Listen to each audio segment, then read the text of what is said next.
Il est au Bangladesh une cité du nom de Mahastan. On dit qu'elle fut fondée au IIIe siècle avant Jésus-Christ, à l'extrême nord-est du monde indien. Maurya, Shunga, Gupta, Pala, noms empreints de mystère, noms des dynasties qui se succédèrent en ce lieu et firent prospérer cette capitale pendant plus de 15 siècles.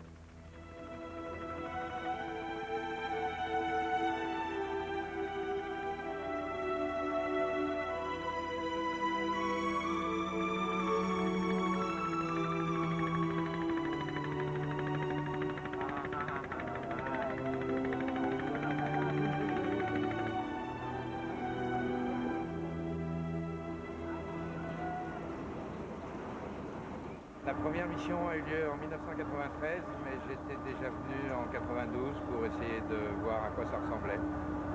Personnellement, je suis totalement attaché. Je crois que la plupart des gens de la mission se sentent très bien ici. Oui, c'est un pays auquel on s'attache très vite. Il se passe toujours quelque chose là. C'est un mode de vie tellement différent qu'on ne peut que ou le rejeter d'un bloc, ou bien s'y attacher et s'y intégrer. Si ce n'est que la première fois, on nous a regardés comme des ovnis, comme des martiens, et que maintenant, on va dîner dans les familles et qu'on fait partie du village.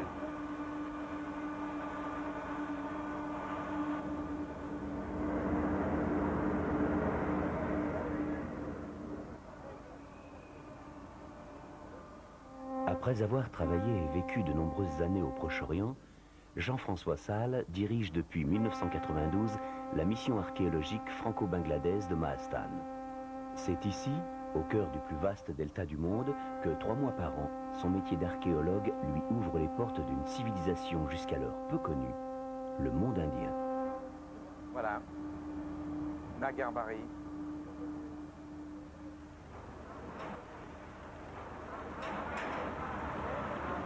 Le port de Nagarbari. C'est la dernière étape avant d'arriver à Mahastan.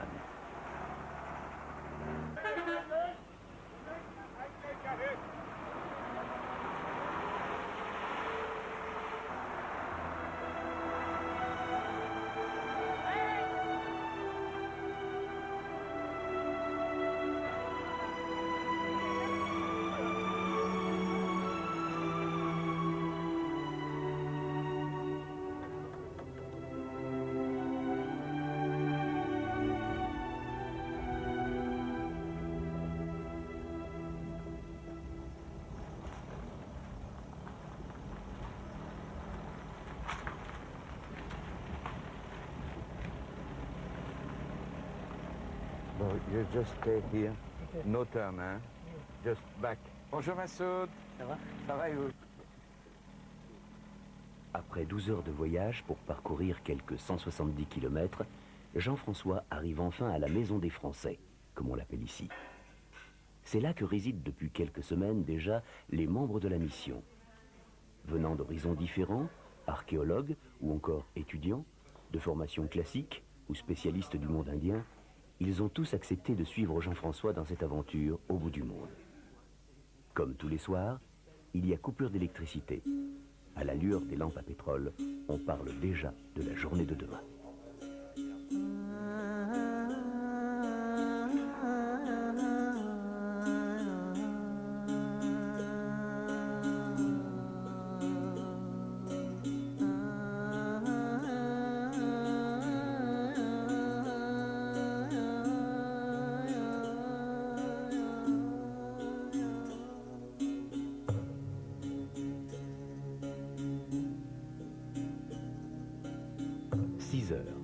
Tous les matins, archéologues et ouvriers bangladais se retrouvent sur le chantier de fouilles, le site du rempart Est. Jean-Yves Breuil est le responsable de ce chantier. Il coordonne le travail de tous les archéologues présents sur le terrain, qu'ils soient français ou bangladais.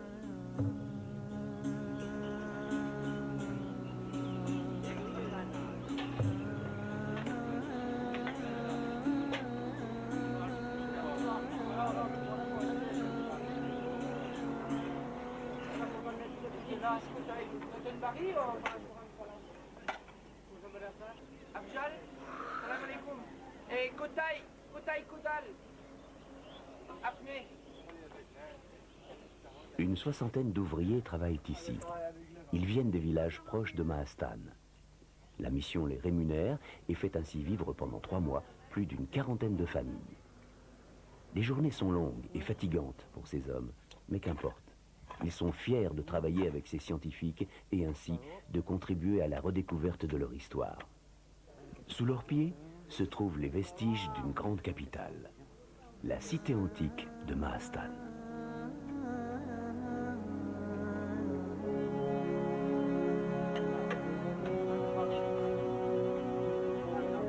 Poste avancé du monde indien, Mahastan fut fondée au IIIe siècle avant Jésus-Christ. Pendant plus de 15 siècles, les dynasties Maurya, Shunga, Gupta et Pala vont successivement régner en maître sur la ville et en faire la splendeur. Le Bangladesh est un pays sans pierre. Ceux qui vécurent ici depuis 2000 ans ne disposaient que d'un seul matériau de construction, la terre.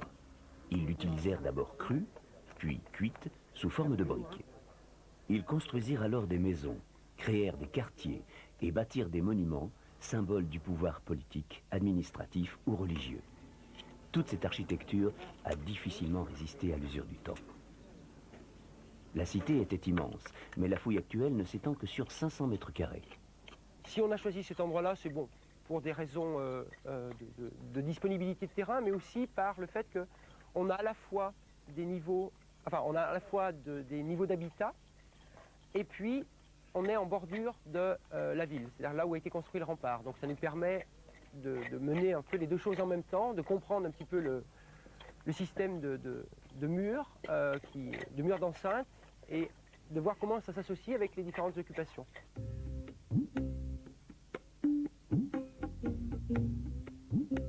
À quoi ressemble Mahastan au début de notre ère?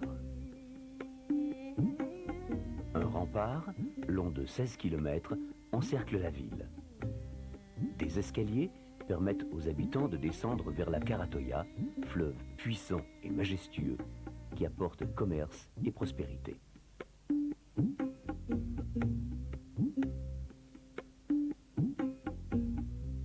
On pense qu'il s'agit plutôt d'un rempart qui visait à isoler les sites de la Karatoya, de la rivière qui passe juste à côté, et non pas pour défendre les habitants des éventuels ennemis. Hein. On avance de plus en plus vers cette direction-là.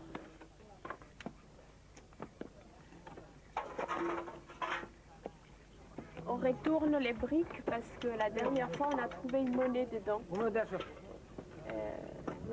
Ce qui peut être intéressant pour la date de la construction du mur.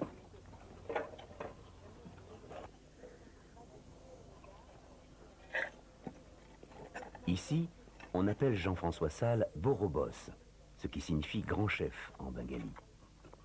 Tous s'accordent à dire qu'il détient un savoir immense sur l'histoire de leur pays. Il étudie depuis de nombreuses années les réseaux d'échanges qui existaient dès l'Antiquité entre les civilisations méditerranéennes et celles de l'océan Indien. Les fouilles de Mahastan lui donnent l'occasion de pousser encore plus loin son champ d'investigation.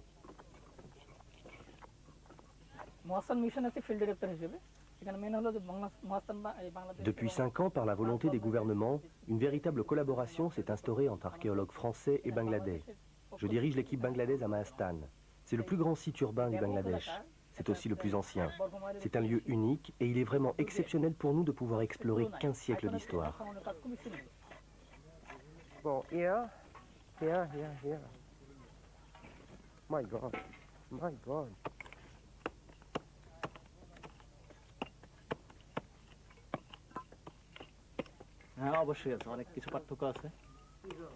Les idées et les techniques des Français sont très différentes des nôtres. Pour les objets aussi, la documentation est plus précise, surtout pour les poteries. Sur le terrain, les Français utilisent la méthode de l'unit level. Ils descendent par niveau, par époque. Là, on vient de trouver un anneau de puits. Ces anneaux sont normalement posés les uns sur les autres pour former un puits. On en a retrouvé beaucoup à Mahastan. Celui-là est assez ancien. On l'a trouvé sous des niveaux d'habitation, et ça, c'est très intéressant.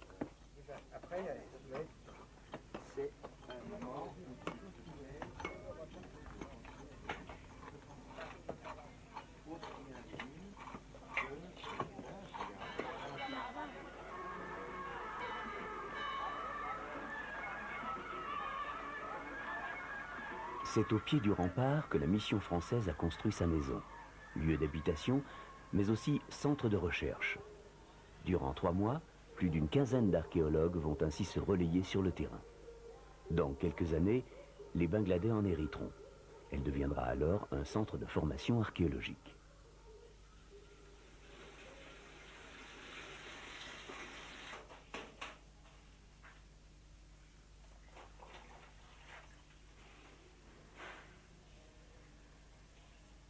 Johanna et Jamila s'occupent du fonctionnement quotidien de la maison. Quant à Polash, la mission l'emploie toute l'année.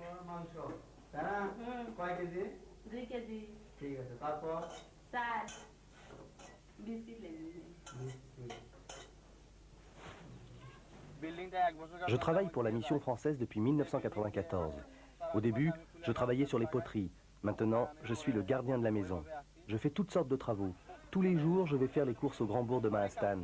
Les Français me font vraiment confiance.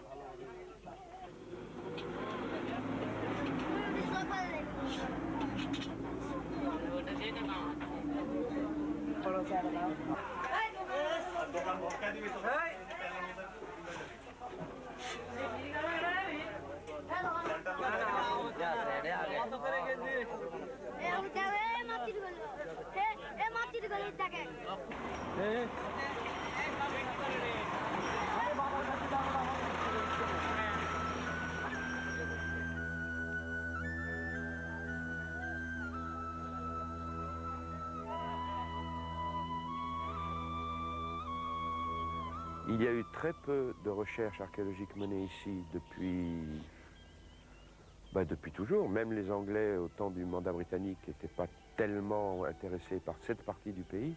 Il y a eu des fouilles dans les années 30 et puis c'est tout ce qu'il y a eu. Les Pakistanais ont fouillé ici en 60 mais n'ont jamais publié leurs travaux. Et on est obligé, enfin notre équipe est en train d'inventer les systèmes de référence. À partir de la fouille, on a à créer la grille stratigraphique, c'est-à-dire la grille chronologique du site. On a à inventer tout le système de référence céramique. On a à reprendre tous les problèmes de datation d'objets. On vient de sortir une douzaine de dates radiocarbone qui sont les premières qui n'ont jamais été sorties au Bangladesh, etc., etc. C'est-à-dire qu'en fait, on est en train de mettre sur pied le cadre d'une archéologie du Bangladesh qui, pour l'instant, manque totalement. Et ben ici, c'est un petit peu classique au niveau de la méthode, c'est-à-dire on essaye en fait de faire exactement à l'inverse de ce que les gens ont construit. Il y a eu une première occupation, ils ont construit des maisons, ils ont habité, ils ont vécu, et puis ils ont fait des trous, ils ont démoli leurs maisons, ou elles se sont démolies, ils les ont rebâties, et puis les choses s'accumulent comme ça jusqu'à la surface. Bon, ben nous, on essaye de faire le processus inverse, c'est-à-dire d'enlever la chose la plus récente, ensuite la chose un peu plus ancienne. Voilà, c'est ça la stratigraphie. Sachant que ce n'est pas des choses qui sont posées les unes comme ça sur les autres. Ça, c'est théoriquement, en fait, elles s'interpénètrent complètement, parce qu'à tel endroit, il y a quelqu'un qui va faire un grand trou pour y jeter ses déchets, les déchets alimentaires, s'en servir comme dépotoir. Il y en a un autre endroit qui va faire un grand trou pour aller chercher de la terre. À côté, une maison va se construire. Donc, bon, tout ça s'interpénètre. Ce qui explique un petit peu que le chantier soit un peu pas très plan.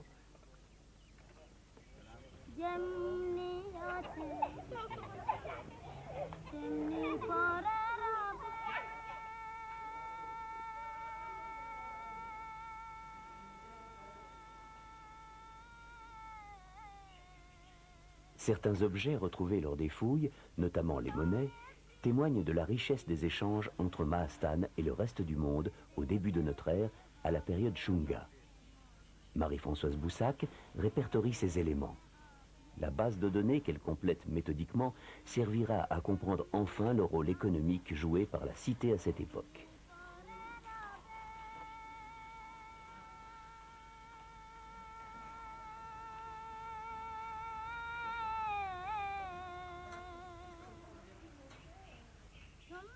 Le jeudi, comme dans tous les pays musulmans, c'est la fin de la semaine de travail. Abou Taleb. Abou Taleb, Kotaï. Alors, tes toilettes 370.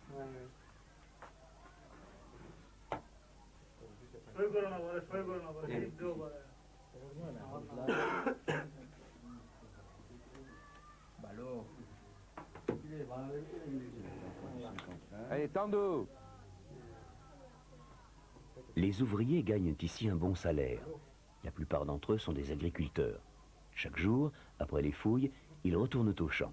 Ainsi, ils cumulent 2 journées de travail, mais aussi et surtout de revenus. Moi j'aime mal. Shoidoul, Shoimeddin. Shoidoul.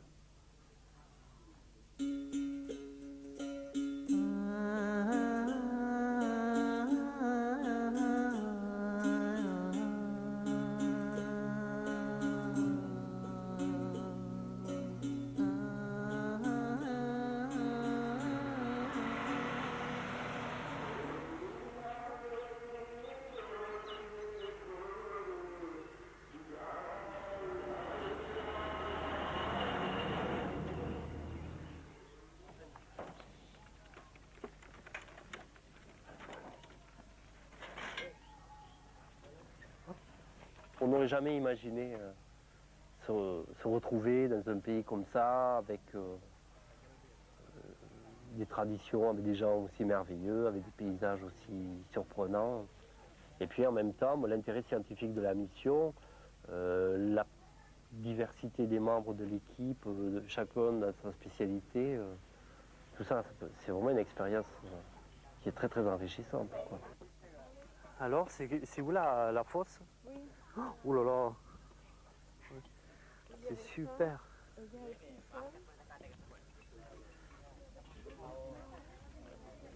On va le filmer, j'ai amené la caméra et puis on va faire des photos. Et on va prélever en marquant les tessons, comme ça pour le collage, ça ira beaucoup plus vite. Oui, oui, oui. Hein? Jour après jour, le site révèle une quantité invraisemblable de céramique.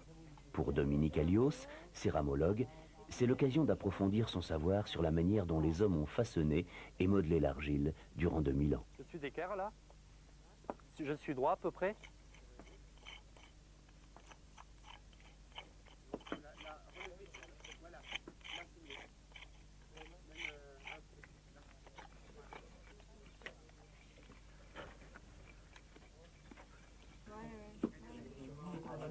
Comment te dire, il y a une espèce de peau qui recouvre la poterie, enfin, ce qu'on appelle une couverte, qui est très tendre et qui se raye très facilement. Et après, au contact de l'air, elle redurcit. Là, on s'applique parce que c'est intéressant de voir comment les objets sont situés les uns par rapport aux autres dans un espace très très fermé.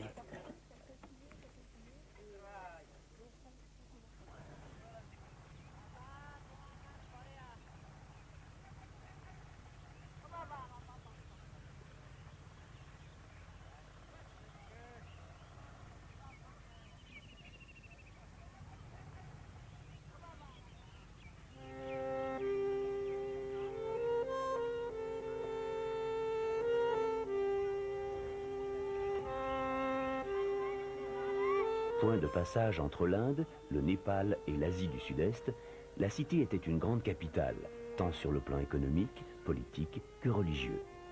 Hindouisme, jaïnisme, bouddhisme ou croyances populaires, difficile de démêler les influences de chacune de ces religions.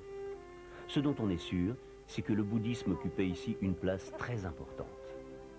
Au 8e siècle, un pèlerin chinois du nom de Yuantiang écrit l'un des rares textes sur Mahastan. Sa population est fort nombreuse.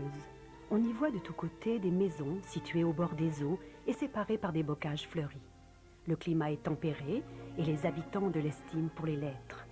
Il y a une vingtaine de couvents où l'on compte environ 3000 religieux qui étudient à la fois le grand et le petit véhicule. Il y a 100 temples des dieux. Les hérétiques des différentes sectes habitent pêle-mêle. Les plus nombreux sont les Nikiennes qui vont nus. Mahastan avait alors pour nom Pundranagar, la ville de la tribu des Pundras. Au XIIIe siècle, le sultanat musulman de Delhi prit le contrôle de la région. Pundra-Nagar prit alors le nom de Mahastan. La conquête musulmane de Mahastan est encore comptée de nos jours par les villageois. La légende de Parasuram, le dernier roi hindou de la ville, a traversé les siècles. Il arriva un jour au palais un jeune homme du nom de Shah Sultan. Il demanda au roi un morceau de terre pour faire sa prière. Parasuram lui dit « Va et choisis le lieu qu'il te plaira. Je te donne autant de terre que ton tapis de prière peut en recouvrir. » Shah Sultan posa son tapis de prière qui se mit à grandir jusqu'à recouvrir tout le territoire de Mahastan. Parasuram entra dans une terrible colère. Il envoya ses soldats et une grande bataille eut lieu. Le roi fut tué et Shah Sultan prit possession de la ville. Il découvrit alors la fille de Parasuram, Shila Devi, et en tomba follement amoureux. Mais elle refusa cet amour et se jeta dans la Karatoya. Depuis ce jour, les gens disent que c'est pour cela que la Karatoya se tarit.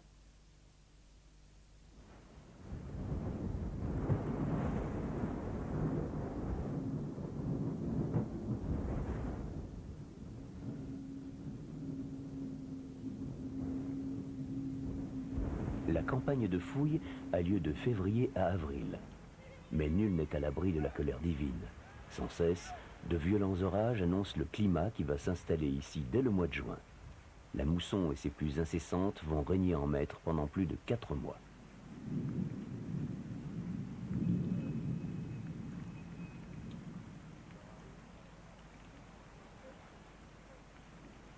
Les archéologues redoutent ces averses. Bien que très courtes, elles ralentissent considérablement le travail de l'équipe. Bon. Alors, Bishtichesh ou Sheshna? Shumaboto? Aïe, putain, ça...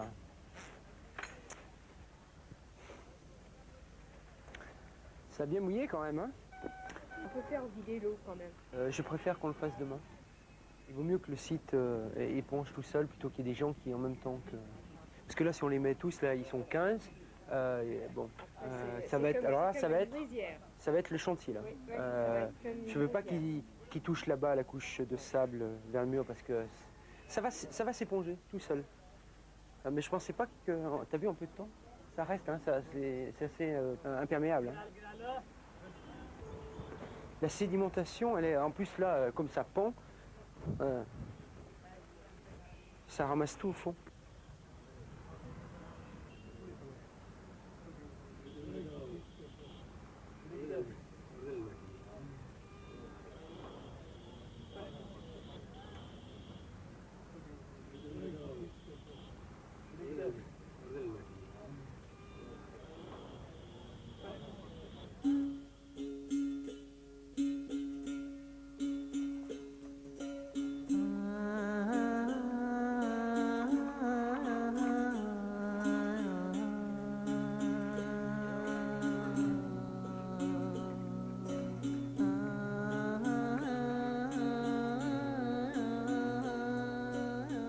Plus de 20 000 tessons de céramique ont déjà été extraits du site.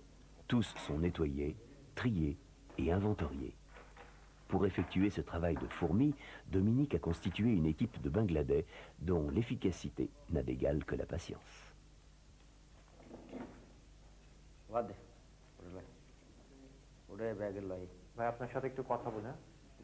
Je travaille avec Dominique depuis 2 ans. J'inventorie des objets selon leur forme et leur style. Je travaille ici pendant 8 heures. Après, je retourne faire le taxi avec mon rickshaw.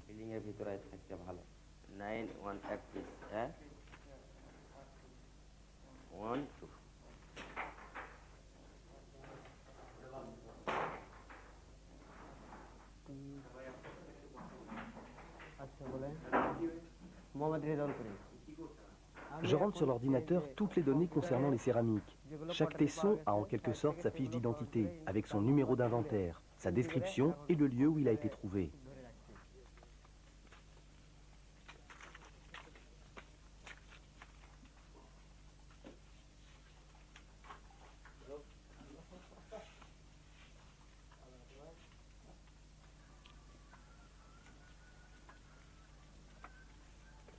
Pour compléter cet archivage, on ressort les objets des réserves afin de les enregistrer systématiquement sur bande vidéo.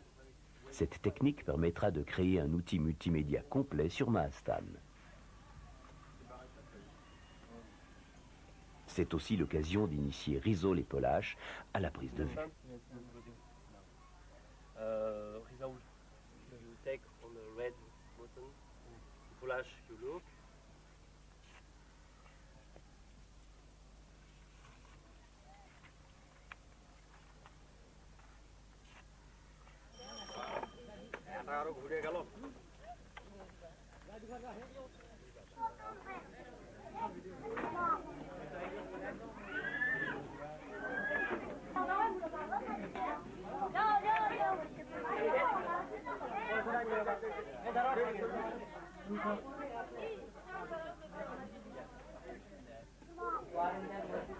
Ce soir, tous les ouvriers se sont cotisés pour inviter Jean-François et son équipe.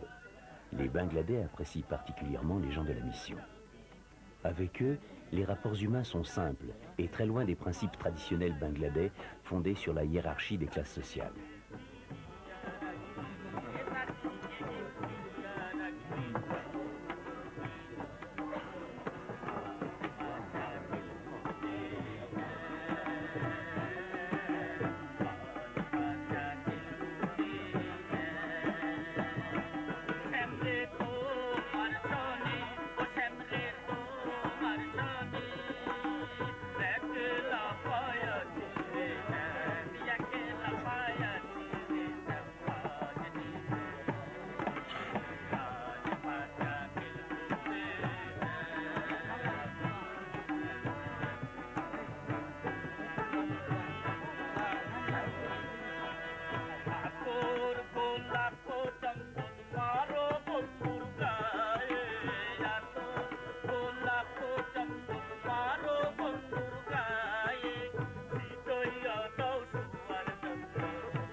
Bogra, située à 12 km au sud de Mahastan, c'est la grande ville, la cité industrielle, le grand marché régional.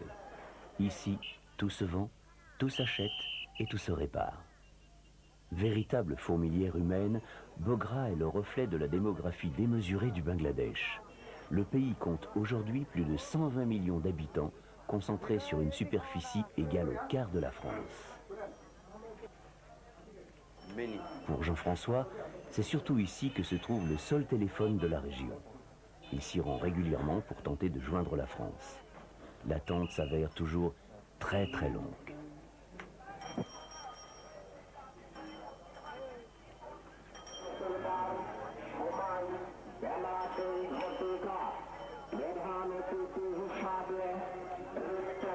Allô? Tu m'entends? Oui. Oui, ça va très bien. Oui, tu m'entends? Je rentre mardi.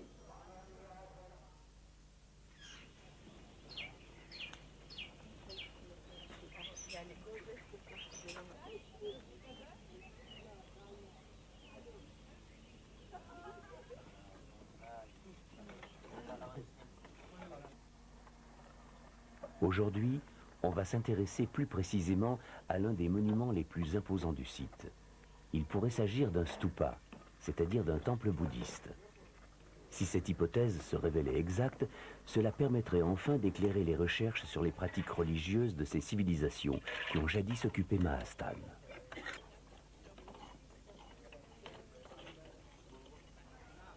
Eh bien, ce monument me pose beaucoup de problèmes.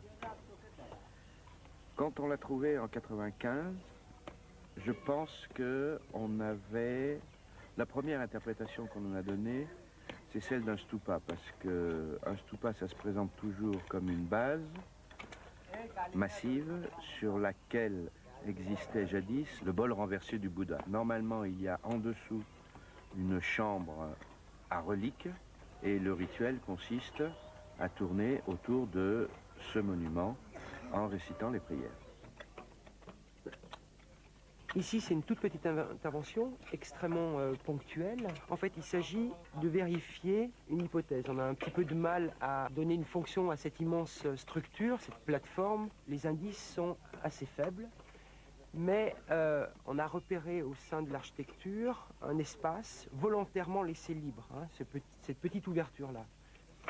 Donc si effectivement ce trou traverse toutes les assises de notre construction, ce sera un indice supplémentaire pour dire qu'effectivement cette structure peut s'apparenter à un stupa et qu'effectivement on a une chambre construite dessous. Si on suppose que c'était effectivement un trou ouvert où on lançait des objets, on est encore trop haut pour trouver des objets en lien avec l'utilisation de cette structure-là. Il faudrait descendre plus bas, supposant qu'il y ait une chambre qui a pu recevoir les objets. Là, on est encore dans la partie supérieure. Moudjahmed vient de sortir un petit fragment de poterie. On a un bord. Bon, c'est pas suffisant pour l'instant pour donner une date, mais ça peut donner une indication quand même, si on en trouve quelques-uns, du moment de l'abandon de cette structure-là. Disons que pour l'instant, ça va être une plateforme de briques, que ce type de plateforme de briques est le plus souvent associé à des stupas. Je ne sais pas très bien quels sont les rituels et les types d'architecture associés à la religion jaïne, dont on sait qu'elle est très présente ici. Je ne crois pas que ce soit une structure hindoue, parce que je ne connais pas de structure hindoue de ce type-là. Je ne crois pas que ce soit une structure, je dirais, strictement civile, parce que je ne vois pas qu'est-ce que serait que cette base extrêmement massive. Bon, il y a beaucoup de doutes, mais on va en rester à cette interprétation. Pour en savoir plus, il faudrait pouvoir retrouver la présence d'éléments bouddhistes à Mahastan. Or, on a découvert ce matin des tessons de céramique décorés de symboles très intéressants. Sandrine, elle est là? Sandrine? Ouais. Voilà les plaques décorées là. Ah ouais, c'est vrai. Alors, on n'a trouvé que ça, mais c'est des plaques décorées sur des céramiques. Ça t'inspire? J'ai déjà vu ça quelque part. Mais... Ah mais oui, ça c'est la roue du Bouddha. Je me demande si c'est pas à Sanchi celui-là. Je trouve que c'est un signe auspicieux, enfin, je regarde un peu. Parce que j'ai déjà vu ça quelque part, mais où? Ah mais oui, on trouve ça à Sanchi, regarde, c'est les trois symboles mis ensemble. La roue de la loi bouddhiste et puis ce symbole au-dessus là. Il est un petit peu différent ici, il est un peu stylisé différemment quoi. Mais c'est la même chose, hein, c'est le même symbole quoi. Et c'est de quelle époque ça? Bah, Baroud c'est 2e siècle avant Jésus-Christ et puis Sanchi, là, les portes monumentales, là, celles que je t'ai montrées avant, ça c'est à peu près fin du 1er siècle, 1er siècle après. Tu lui as fait quand natation? Moins 29, 30, 61, 70. Ouais, c'est ça, 1er siècle. Ah oui, bah oui, c'est la même date. Ça devait être bouddhiste alors. Hein. Ben, le symbole est commun, mais si tu veux, le fait de le voir, un symbole religieux sur une céramique qui est traditionnellement commune, c'est... Ça serait intéressant de voir la forme justement des céramiques qui portent ce genre d'estampes. Ah ouais. Probablement des céramiques à usage religieux. Oui.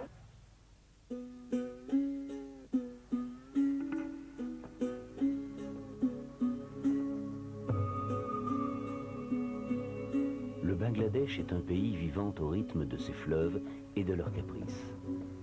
Ils portent les noms mythiques de Gange et Brahmapoutre. Ils ont droit de vie et de mort sur le peuple bangladais. Mère nourricière déposant les alluvions indispensables aux cultures, ils sont aussi des fléaux dévastateurs, emportant tout sur leur passage à la période de la mousson. Chaque année, ils engloutissent irrémédiablement des villages entiers et des terres agricoles.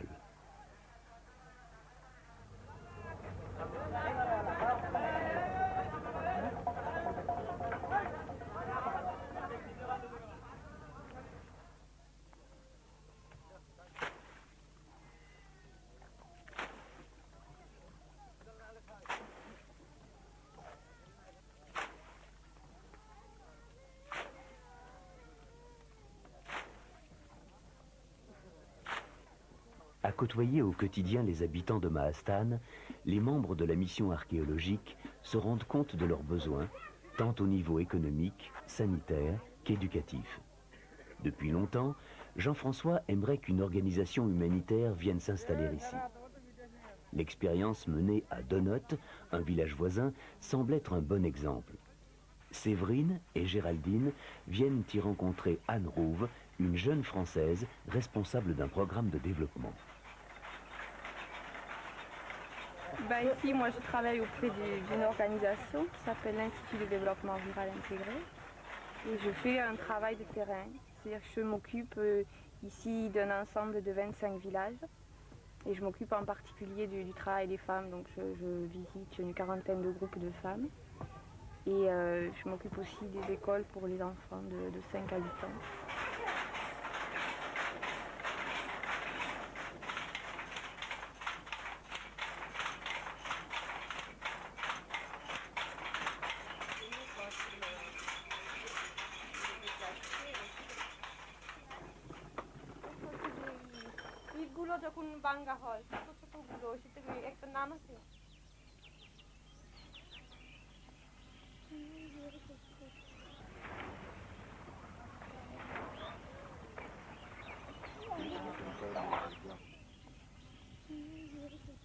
Et donc là, il y a 54 familles qui ont été relogées tout le tour de l'étang.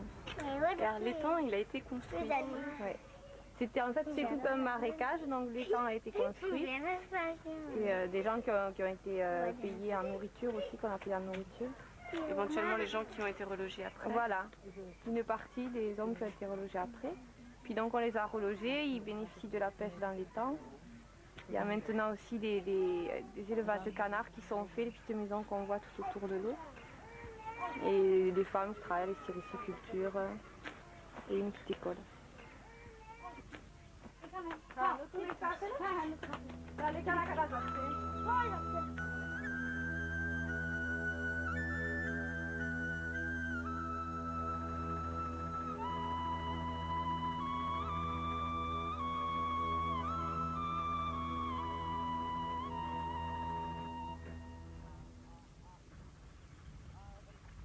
La cité de Mahastane était aussi appelée Mahastangar.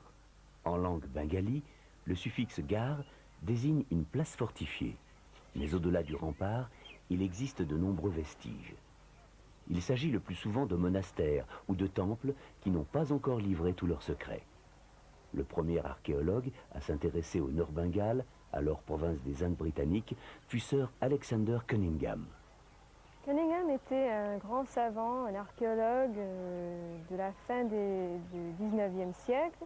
Il est venu regarder au Bengale, c'était l'ancien Bangladesh qui faisait partie de l'Inde à ce moment-là.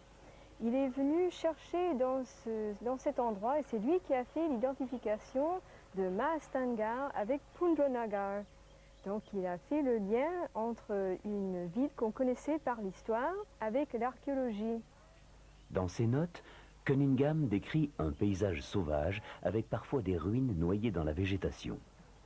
Il est vrai qu'au début du siècle, le Bangladesh ressemblait plus à une vaste jungle et ne comptait que 21 millions d'habitants. À l'indépendance de l'Inde, en 1947, la région devient le Pakistan oriental à majorité musulmane. En 1971, le Bangladesh proclame son indépendance après une guerre sanglante. Dès les années 60, des fouilles furent effectuées à Mahastane, d'abord par les Pakistanais, puis par les Bangladais, mais très peu de résultats ont été publiés et beaucoup d'informations manquent aujourd'hui aux archéologues. Certains de ces vestiges risquent même de disparaître. Petit à petit, les zones cultivées viennent encercler tous ces témoins du passé.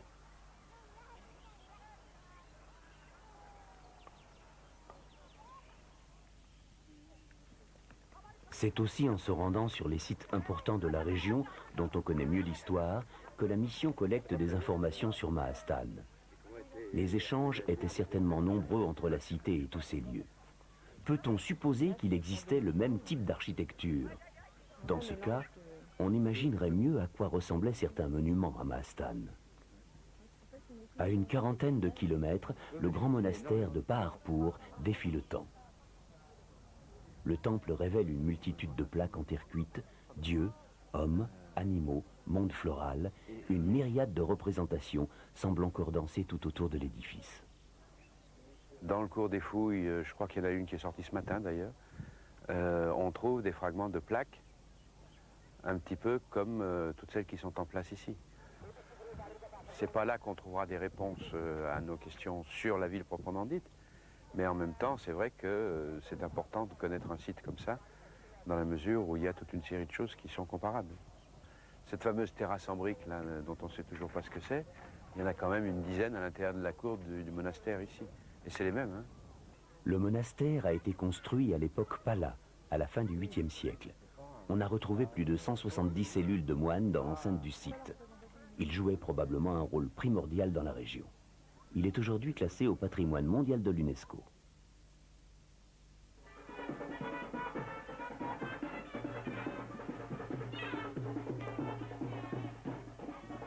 Régulièrement, Dominique se rend à Bamounia. Aujourd'hui, la fête bat son plein, car un mariage a lieu.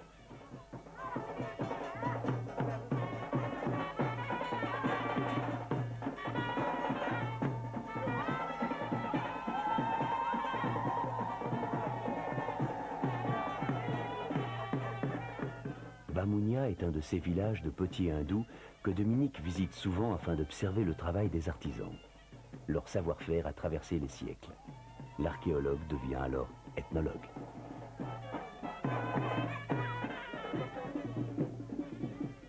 Pour nous, en tant qu'archéologues, on retrouve des pièces qui sont très très proches de celles qu'on trouve sur le site de Mahastan. Et alors c'est vraiment très rare qu'il y ait des traditions qui se perpétuent. Là, on est presque à près de 2000 ans, plus de 2000 ans de tradition. Alors, il y a des influences contemporaines, en particulier à partir du 18 et 19e siècle. Et la façon de travailler est très proche des potiers antiques du site de Mahastan.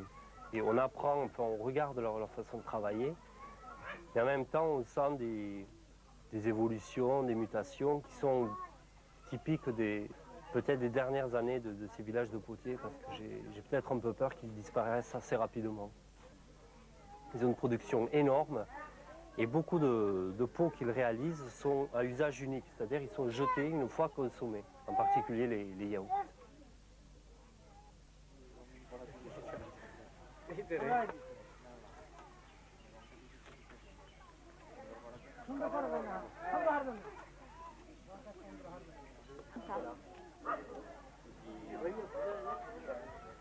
Ça, c'est vraiment la définition du céramologue, c'est ça. Voilà. Alors, imagine des types assez tordus qui viennent ici pour compter et analyser avec des ordinateurs et une dizaine de gars toutes les pièces, tous les fragments, quoi. Et essayer de recoller les morceaux qui collent. Et c'est ce qu'on fait. On fait la même chose, mais sur des périodes qui ont 2000 ans. On fouille les poubelles. Mais c'est comme ça qu'on connaît une civilisation, quoi. Alors ce qu'on fait avec Valérie, là, on prend les mesures de ce four pour voir à peu près pour avoir une idée du volume. Et ce soir, on va revenir pour prendre avec les grosses cannes, pour prendre des mesures de température. Et on fait une courbe de température, on voit comment le four se comporte. Et en général, ce sont des fours qui cuisent à 600, 700 degrés.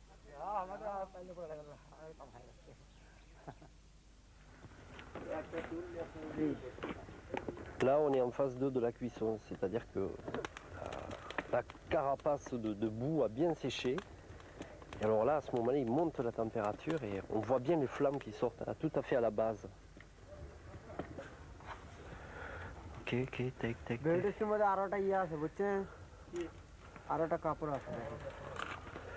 Alors là, je vais brancher les sondes qui vont pénétrer à l'intérieur du four. Voilà, c'est bon.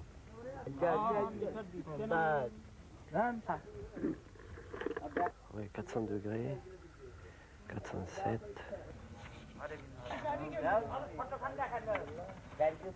Alors il ouvre toujours, tout au long de la cuisson, il ouvre ces ouvertures qui vont servir pour créer des afflux d'oxygène. Le problème sur Mahastan, c'est qu'on n'a pas trouvé de four ancien, parce que les fouilles débutent, et probablement que les fours de Mahastan étaient différents de ceux-là. Peut-être certains modèles étaient beaucoup plus perfectionnés.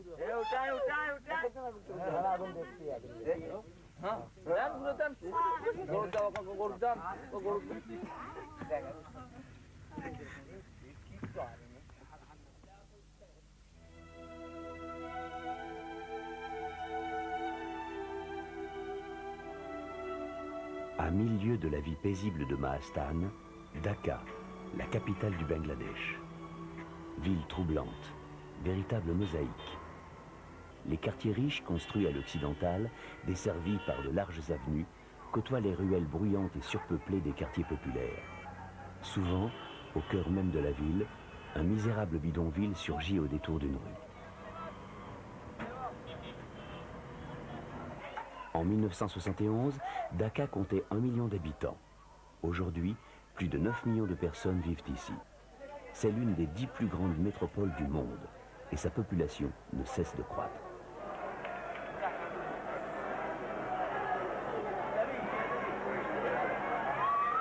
Submergé par le bruit et les cris, on a du mal à se frayer un chemin dans ces rues où rivalisent des véhicules en tout genre, bus, camions ou baby-taxis. C'est aussi la capitale mondiale du rickshaw. On compte plus de 300 000 de ces engins roulants à Dhaka.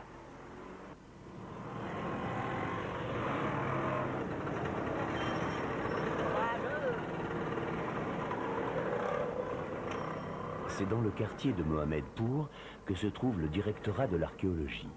C'est ici, lors de son premier séjour au Bangladesh, que Jean-François était venu prendre contact avec les autorités gouvernementales. En 1992, le ministère des Affaires culturelles du Bangladesh et le ministère français des Affaires étrangères ont conclu un accord. Une collaboration entre les archéologues bangladais et les Français a été mise en place sur le site de Mahastan.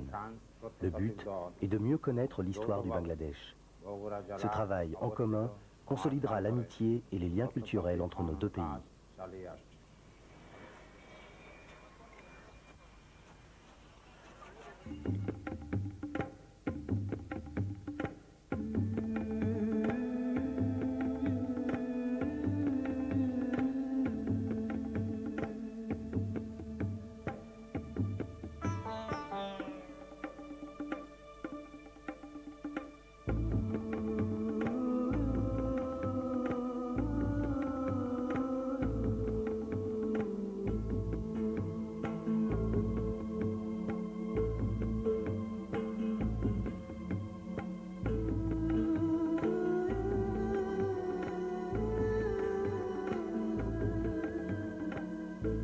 Le Bangladesh est à la recherche de son histoire. De Dhaka à Mahastan, dans les vitrines des musées, de magnifiques pièces témoignent de la richesse de ces anciennes civilisations.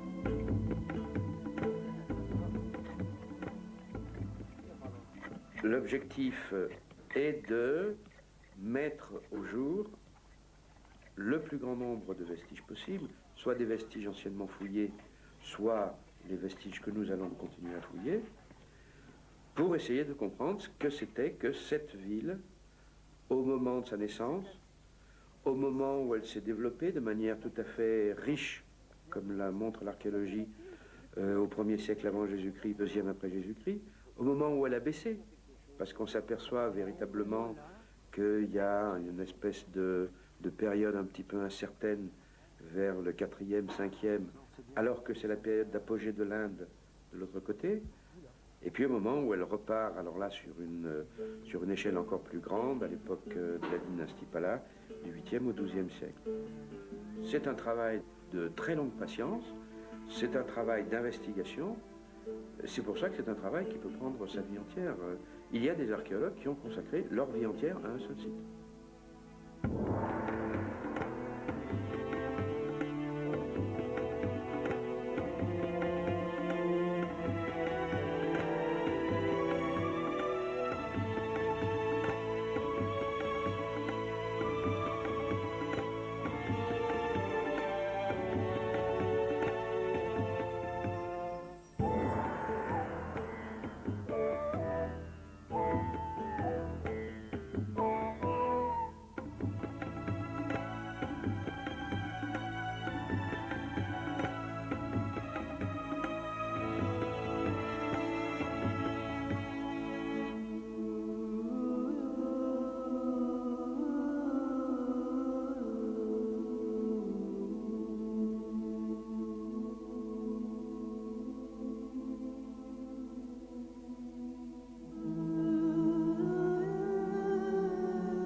কেমন করে সাহস সুলতান ভেঙ্গে করে ক্ষয় কব সেই বচনে